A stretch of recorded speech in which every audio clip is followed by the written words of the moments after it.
Des accusations qui ne passent pas.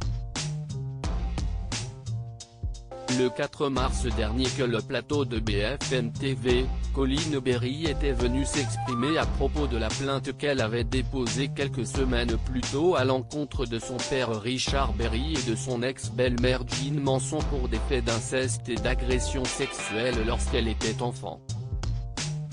L'occasion également pour elle de rapporter que la chanteuse fait partie des Enfants de Dieu, une secte qui prône la pédophilie et l'inceste. Une secte créée en 1968, qui a par ailleurs été dissoute 10 ans plus tard, officiellement pour racolage et prostitution. Mais une accusation qui pour Jean Manson, ne passe pas.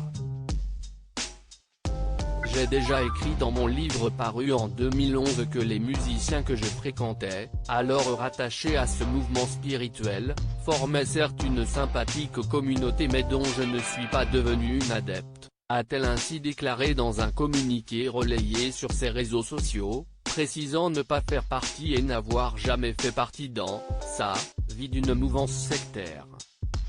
Elle dénonce ainsi le propos perfides et faux de Coline Berry, dont elle précisait avoir décelé la noirceur lorsqu'elle était enfant, tout en rappelant que cette collaboration professionnelle éphémère dans les années 70 s'est ainsi transformée en accusation malveillante.